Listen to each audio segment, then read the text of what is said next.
Sosialis pertanggungjawaban Anda luar biasa loh. Ini di sini ada minta tolong. Sosialis dilihatin nggak? Ini fakta.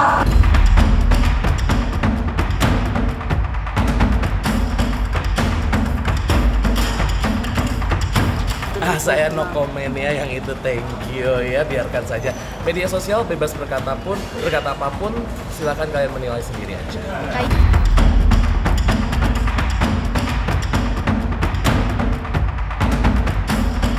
Tulang sumsum leher itu kan dia ada dua kabel, kayak kabel satu tuh ke otak, satu ke jantung. Ya kalau misalkan dia makin menyempit ya, nauzubillah, jangan sampai. Ntar nggak ada Nikita Mirzani.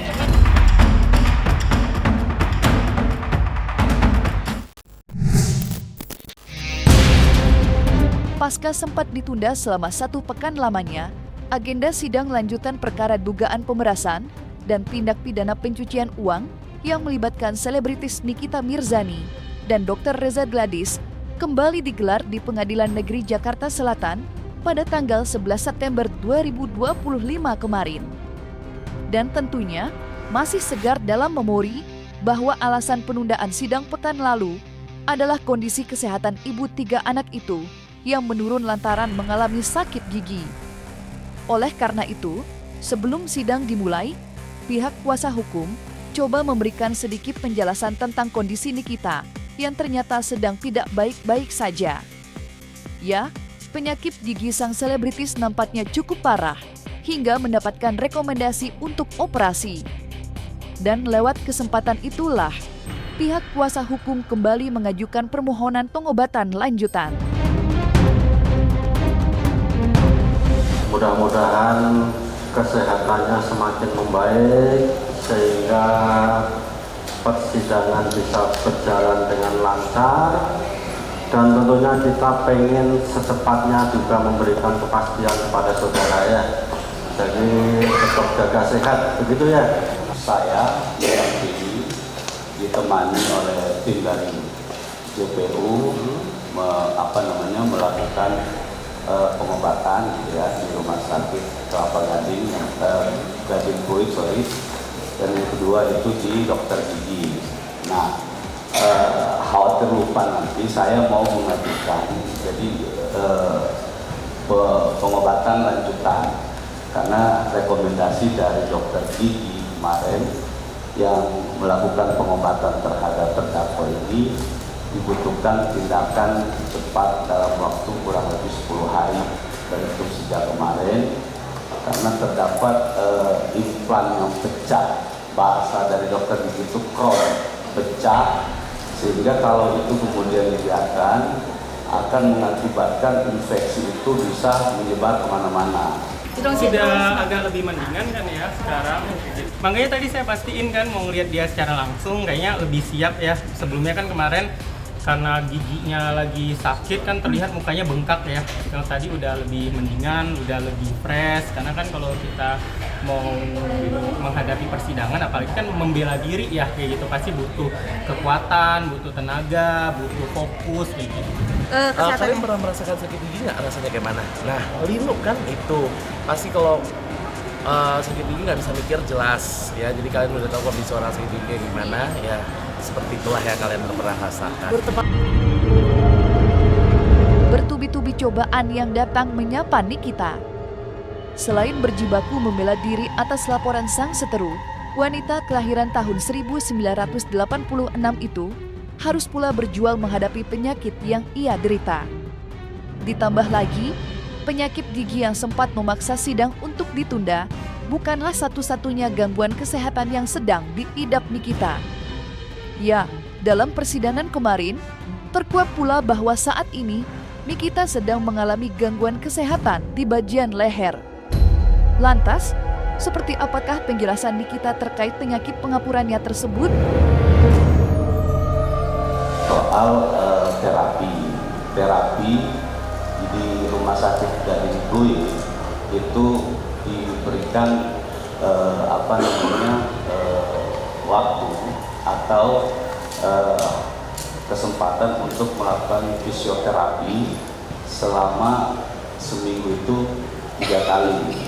Kalau hal ini tidak dilakukan, itu akan mengakibatkan hasilnya ronsen kemarin itu ada di saluran limpa ya, bahasa dokter itu di saluran limpa, itu dia langsung ke jantung sama otak. Aliran saraf itu langsung ke jantung sama otak. Nah kalau ini tidak di tidak di terapi, itu dalam waktu 6 minggu, ini akan mengakibatkan hal yang lebih parah, bahkan akan dilakukan operasi. Itu yang kami mau sampaikan.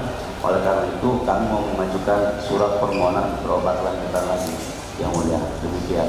Jadi kan aku pernah operasi leher nih, ada pengapuran di nomor 5 tulang, kan sudah pakai pen, cuman karena tidurnya di tahanan, kan kasurnya kan nggak sesuai sama di kamar, jadi ada pergeseran dan ada benjolan. Nah itu harus fisioterapi dulu selama 6 minggu. Kalau masih ada penyempitan, baru nanti dioperasi tindak lanjutnya gitu. Berdampak juga ya Kak mungkin dengan Iya, jadi kelengan, terus gampang sesak gitu.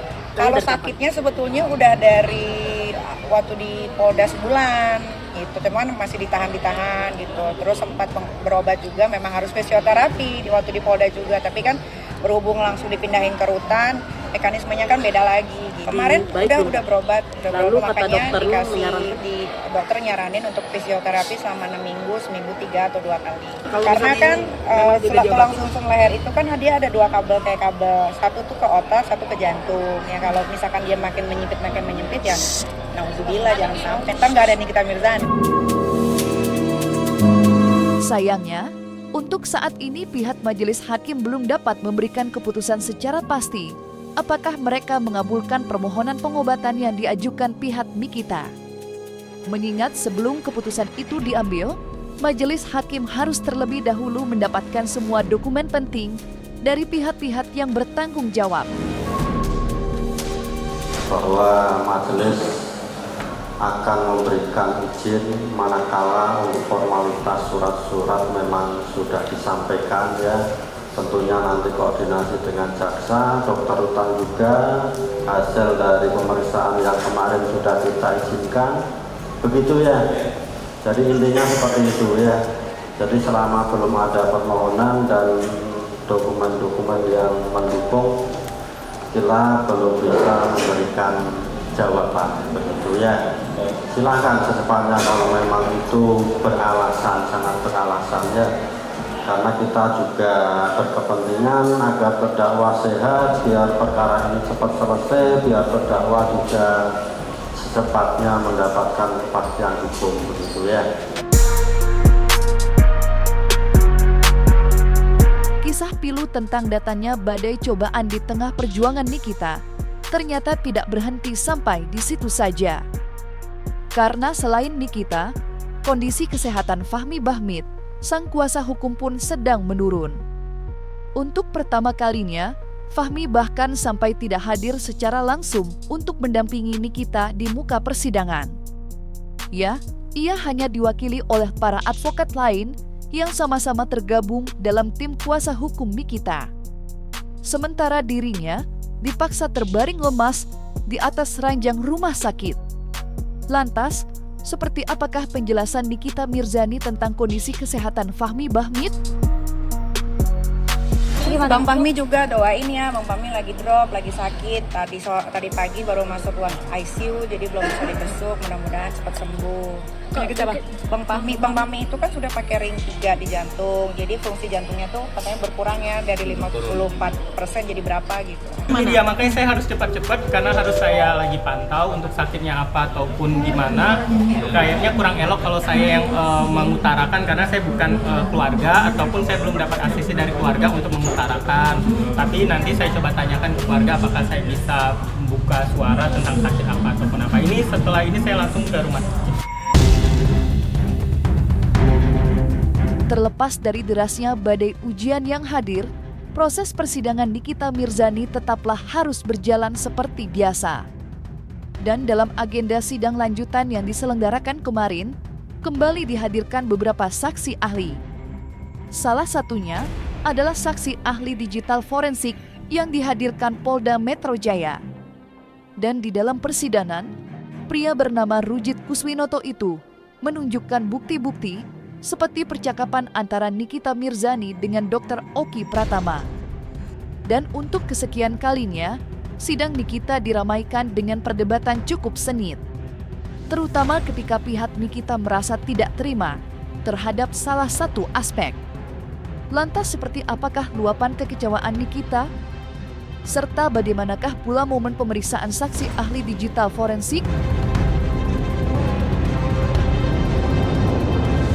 Dia nggak apa-apa, dia bawa-bawa kedokterannya, jual-jualin produk, sampai banyak banget produknya. Dia bilang katanya si dokter Reza ini setiap orang tuh masalah kulitnya beda-beda, sampai berpuluh-puluh produk. Lu kalau lihat aslinya itu si dokter Reza itu yang punya brand gratis, apa sih Glavit, susah banget namanya. Coba ketikin dulu.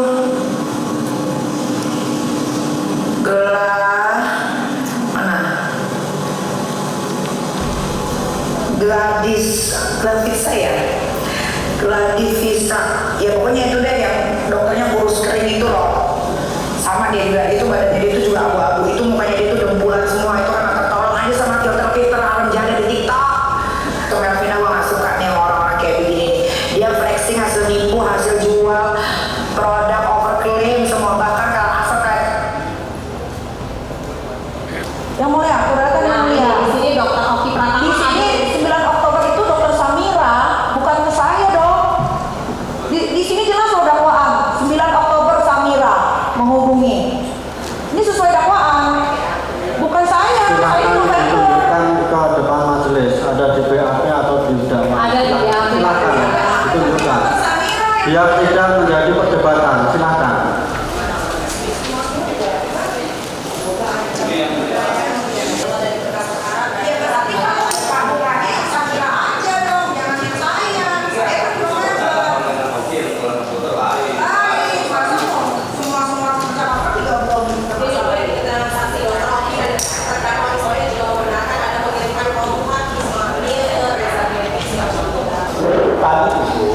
Itu percakapan terkait dengan adanya persoalan antara Reza Gledi sama Samira yang meminta saran kepada Oki, bukan dengan terdakwa.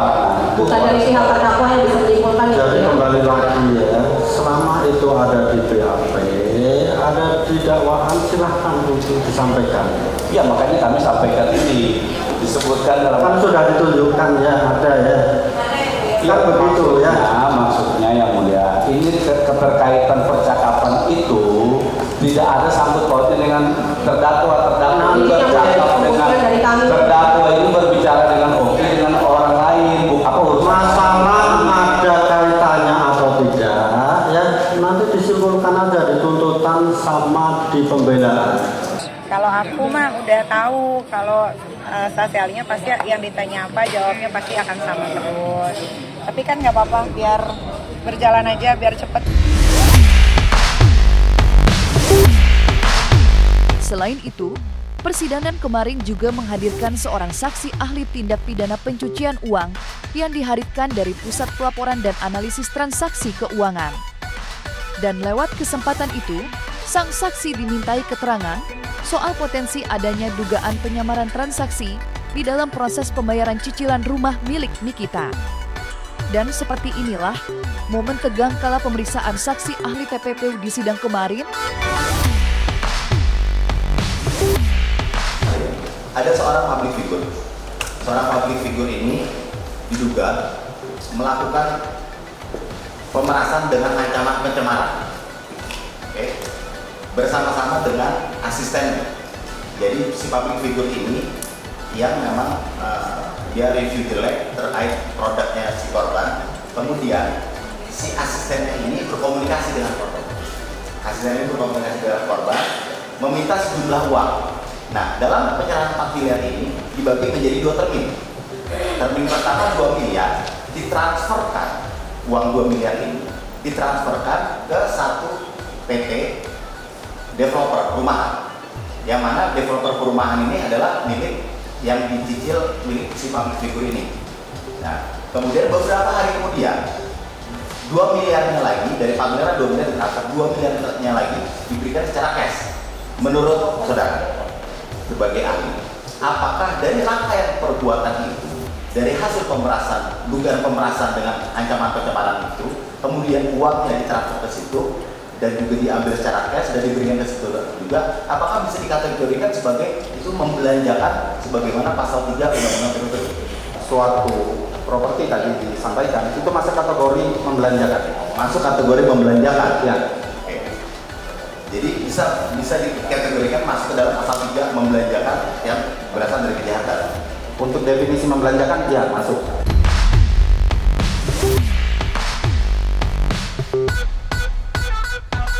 A ke B itu Sebentar, Ali kan bilang menyembunyikan, ya kan? Di pasal PPPU ini yang sekarang ini adalah pasal 3 PPPU kan menyembunyikan, menyamarkan. Kalau ahli baca BAP-nya, tidak ada yang disembunyikan dan tidak ada yang disamarkan. Jadi itu bisa masuk nggak ke pasal 3 PPPU? Saksi ahli baca BAP nggak sih? Saksi ahli, pertanggung jawaban Anda luar biasa loh. Ini di sini ada minta tolong. Saksi ahli dilihatin nggak? Ini fakta, ini bukan bikinan. Ini fakta silakan dari Polda. pertanyaan selanjutnya. Ya berarti kalau ada minta tolong, terus yang menyepakati juga si Reza, terus dia juga yang meminta. Terdakwa ya, kita ingatkan pertanyaan, silakan. Iya itu pertanyaannya yang mulia. Apa pertanyaannya? Nah, jadi bagaimana nih pidana asalnya kalau dari awal di sini nih ada permintaan tolong.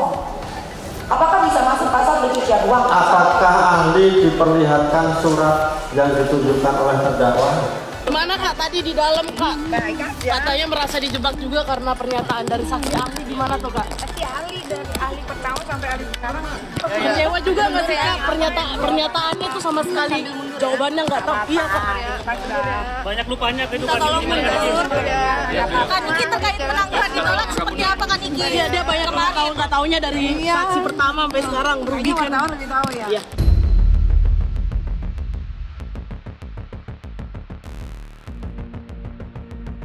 Di sisi lain, salah satu aspek yang cukup diperhatikan dalam persidangan kemarin adalah jawaban terkait permohonan penangguhan penahanan yang diajukan oleh Nikita Mirzani dalam 2 agenda sidang sebelumnya. Apalagi, belum lama ini sempat berhembus kencang kabar burung yang menyebut permohonan itu resmi dikabulkan oleh majelis hakim. Namun sayang, apa yang terjadi justru berbanding terbalik dengan isu tersebut. Ya, permohonan penangguhan penahanan Nikita dikabarkan sudah resmi ditolak.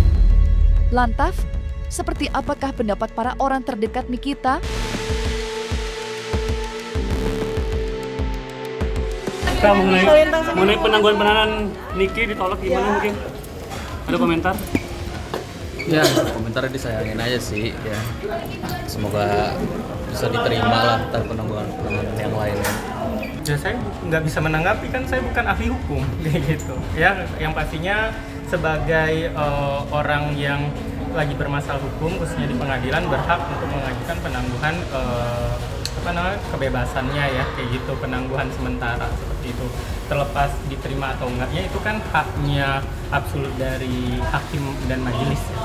Saya no comment ya yang itu, thank you ya, biarkan saja.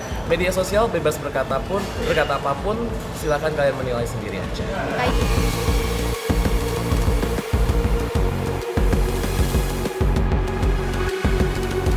Jangan lupa untuk like, subscribe, dan juga share channel YouTube Cumi Cumi.